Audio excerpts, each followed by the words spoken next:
Hello बच्चों, कैसे हो आप सभी? उम्मीद है आप सभी अच्छे होंगे और अच्छे से पढ़ाई कर रहे होंगे। तो भाई इस वीडियो में हम देखेंगे जो 5 नंबर के जो मार्क्स के सवाल पूछे जाते हैं स्टैंडर्ड के पेपर्स में, वो किन-किन चैप्टर से पूछे जाते हैं और पिछले 5 साल में जो मैंने ऑब्जर्व किया है उसके बारे में आज हम डिस्कस करेंगे इस वीडियो में। तो भाई सबसे पहला सवाल जो है हमारा, वो दिया गया है हमारे पास क्वाड्रेटिक इक्वेशन चैप्टर से, ठीक है? और ये हमारी एनसीईआरटी में नहीं है सवाल। तो इसका मतलब ये हुआ यहाँ पर कि आपके जो कुछ चैप्टर्स ऐसे हैं जहाँ से एनसीईआरटी से बाहर के भी सवाल पूछे जाते हैं। और अगर आप एनसीईआरटी नहीं पढ़ते हो तो आप ये भी अटेम्प्ट नहीं कर पाओगे। आसान होते हैं ये सवाल, टफ नहीं होते हैं, लेकिन पहले एनसीईआरटी ही पढ़नी है आपको, उसके बाद ही आपको बाहर के क्वेश्चंस अप्लाई करने होते हैं।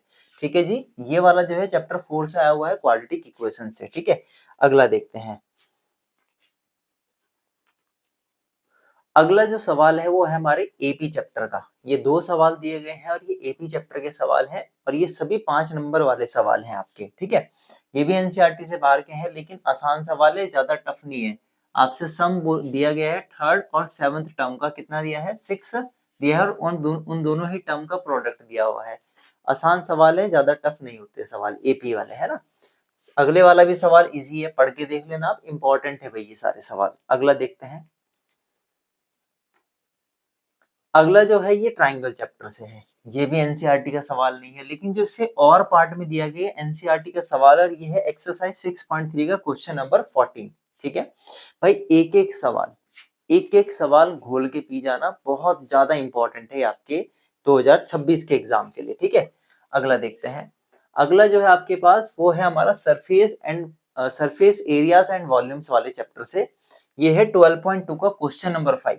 तो भाई ऐसा नहीं है कि सवाल जो है आपके वो डायरेक्ट नहीं पूछे जाते स्टैंडर्ड के पेपर में, डायरेक्ट भी बहुत सारे सवाल आते हैं। ये मान के चलो आप, अगर 80 नंबर का पेपर है ना भाई, उसमें से 50 नंबर के जो सवाल आने वाले वो एनसीईआरटी से डायरेक्ट पूछे जाते हैं। 50 नंबर कम नहीं होते।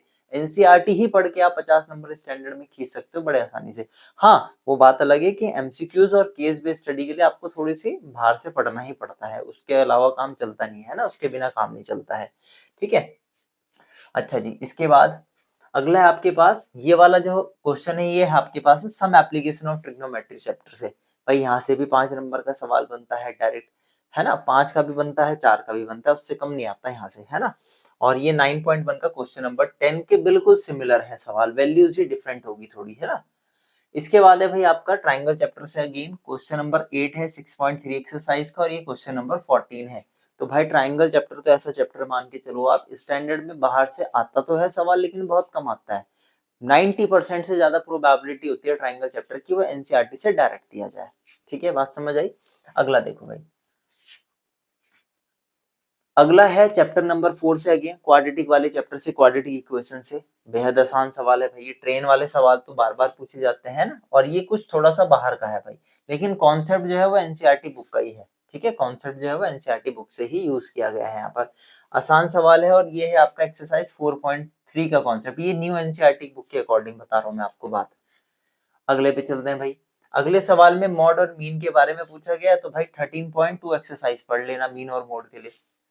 स्टैटिस्टिक्स चैप्टर तो ऐसा है भाई, गधे से गधा बच्चा, बेवकूफ से बेवकूफ बच्चा भी पढ़ सकता है, कोई भी पढ़ लेगा। स्टैटिस्टिक्स चैप्टर तो ऐसा है, एक दिन में 2 घंटे में तैयार हो जाता है, हर तरीके का सवाल तैयार हो जाता है 2 घंटे में मात्र। ठीक है, और कोई समस्या आ रही होगी तो मुझे बताना, मैं वीडियो बना दूंगा उस पर, है ना? कोई समस्या नहीं है, हम आपके हेल्प के लिए ही बैठे हैं भाई यहाँ पर। अब भाई 9.1 एक्सरसाइज का ही कॉन्सेप्ट यूज हो रहा है इस सवाल में, लेकिन ये एनसीईआरटी का सवाल नहीं है। ठीक है, इंपॉर्टेंट सवाल है, कर लेना इसको भी तैयार। अगला भाई सर्कल चैप्टर का 10.2 एक्सरसाइज से है, क्वेश्चन नंबर 12। बिल्कुल सिमिलर है, वैल्यूज डिफरेंट होगी लेकिन करना सारा वही काम है जो उस क्वेश्चन नंबर 12 में करना है, सर्कल। तो भाई सर्कल चैप्टर से भी यहाँ पर पूछ ले 5 नंबर का सवाल। तो सर्कल चैप्टर से 5 नंबर 3 नंबर के सवाल पूछे जाते हैं जनरली, केस बेस्ड स्टडी यहाँ से बहुत रेयर दी जाती है। ठीक है, अगला ये सर्कल का है चैप्टर का, लेकिन ये एनसीईआरटी में नहीं दिया हुआ है।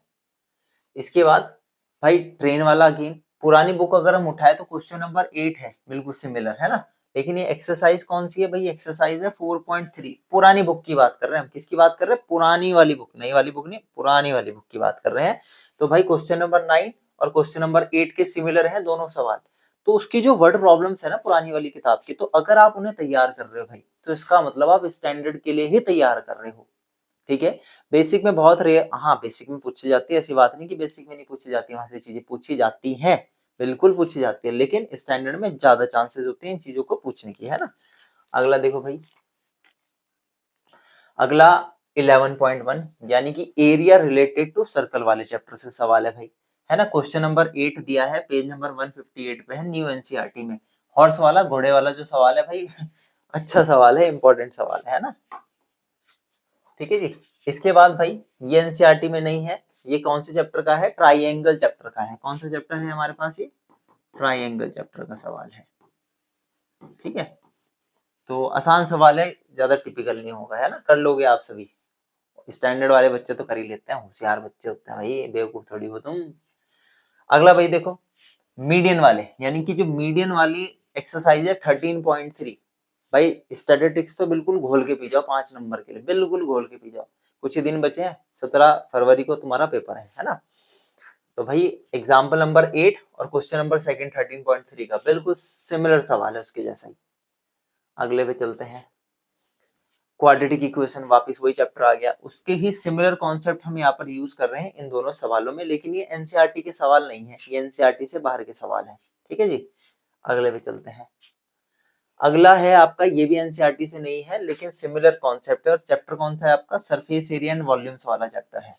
ठीक है, अगर आप surface area and volume chapter तैयार कर रहे हो, तो इसका मतलब ये है आप केस बेस्ड स्टडी भी तैयार कर रहे हो एनसीईआरटी को पढ़ करके, और आप 5 नंबर वाले सवाल भी तैयार कर रहे हो। बस ये जो रेशियो वाला कॉन्सेप्ट आ जाता है ना, ये 3:5, इसमें बच्चे थोड़ा सा मतलब बुद्धि फिर जाती है बच्चों की, लेकिन टफ नहीं होते भाई, ये बेहद आसान सवाल है। अगर आप कहोगे तो मैं वीडियो जरूर बना दूंगा, लेकिन कमेंट बॉक्स में कमेंट जरूर करना पड़ेगा आपको, है ना, तभी तो पता चलेगा आपके दिमाग में क्या चल रही है, आप वीडियो में यहाँ तक पहुंचे हो नहीं पहुंचे हो, चीजें समझ रहे हो नहीं समझ रहे हो। अगली है भाई, क्वेश्चन है यहाँ पर ट्राइंगल चैप्टर से, ये एनसीईआरटी का नहीं है, एनसीईआरटी से बाहर का सवाल है, लेकिन ये सवाल होते इजी हैं, 5 नंबर का सवाल है, बहुत आसानी से आप इन सवालों को कर लोगे स्टैंडर्ड वाले बच्चे। बेसिक वालों की बात नहीं चल रही, अभी सिर्फ स्टैंडर्ड वाले बच्चों की बात चल रही है, तो ध्यान से देखना भाई। अगला मीडियन से रिलेटेड अगेन 13.3, ये जो सवाल है ना भाई, ये पिछले पिछले 3-4 साल के सवाल हैं जो इम्पोर्टेंट है, बहुत ज्यादा इम्पोर्टेंट है। इम्पोर्टेंट इन द सेंस कि ये पैटर्न आपको बताएगा कि सबसे ज्यादा 5 नंबर के सवाल कहाँ से पूछे जा रहे हैं, है ना। ठीक है जी, अगला देखो, तो भाई इसके बाद है आपका चैप्टर 4 अगेन, भाई चैप्टर 4 से तो हर साल मतलब 5 नंबर का सवाल बना ही रखे हैं इन्होंने, सीबीएसई ने हर साल बना रखा है, लेकिन ये एनसीईआरटी से नहीं है, लेकिन एनसीईआरटी का कॉन्सेप्ट ही यूज कर रखा है इन्होंने। ठीक है, अगला देखो, तो भाई लास्ट है हमारे पास ये सरफेस एरिया। सरफेस एरिया वाले चैप्टर चैप्टर खोलोगे 12.1, क्वेश्चन नंबर 8 है, पेज नंबर 167 पर। सेकंड वाला एनसीईआरटी में नहीं है, लेकिन सिमिलर कॉन्सेप्ट यूज हो रहा है, जो एनसीईआरटी के कॉन्सेप्ट है वो इन्होंने यहाँ पर इस्तेमाल किए हुए हैं, है ना। तो भाई बात समझ आई। तो भाई आप सभी को ऑल द बेस्ट, आपके 17 फरवरी का जो एग्जाम है मैथ्स का, है ना, स्टैंडर्ड का पेपर, बेसिक का पेपर, तो आप सभी कर लोगे, मुझे पता है, भरोसा है आप सभी पर, है ना, और आप अच्छा करोगे। तो जरा हम एक बार सम अप कर लेते हैं भाई, कौन कौन से चैप्टर हैं हमारे जो इम्पोर्टेंट है। सबसे पहले तो भाई चैप्टर 4 ही है, कौन सा चैप्टर 4 बताओ, क्वाड्रेटिक इक्वेशंस। इसके बाद चैप्टर 5 अरिथमेटिक प्रोग्रेशन।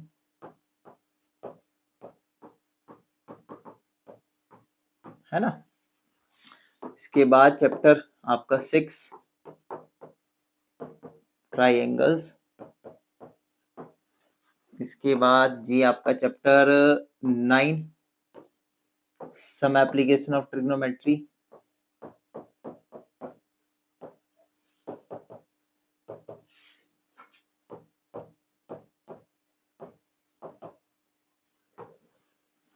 चैप्टर 9 के बाद चैप्टर 10 सर्कल चैप्टर से भी भाई सवाल 5 नंबर में पूछा गया है ना। इसके बाद चैप्टर 11 से भी पूछा है, एरिया रिलेटेड टू सर्कल से।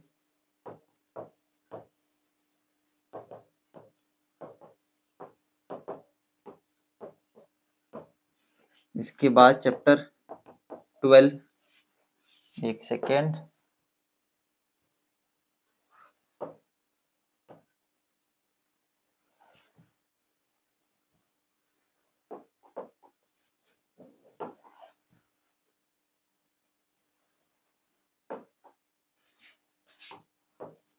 सरफेस एरियाज एंड वॉल्यूम्स, और लास्ट है आपका स्टैटिस्टिक्स, चैप्टर 13 स्टैटिस्टिक्स। यानी कि ये वो चैप्टर है जहां से 5 मार्क्स के क्वेश्चन आए हैं।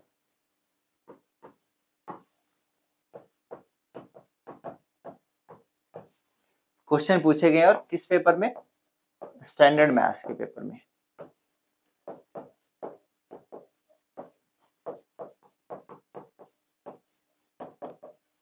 ठीक है बच्चों, तो भाई आपको जो करना है इन चैप्टर्स को तैयार करना है mainly. Quadratic equation, arithmetic progressions, triangles, some application of trigonometry, circles, area related to circle, surface area and volumes, और लास्ट में आपका स्टैटिस्टिक्स।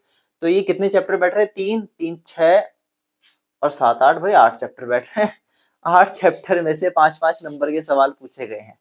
ठीक है, तो ये वो चैप्टर हैं जहां से आप 5 नंबर, और केस बेस्ड स्टडी भी पूछी जाती है, ऐसी बात नहीं है केस बेस्ड स्टडी यहाँ से नहीं पूछी जाती है। तो इन चैप्टर्स को आप अच्छे से तैयार करो। कोई भी समस्या प्रॉब्लम आएगी आपको कमेंट बॉक्स में कमेंट कर देना।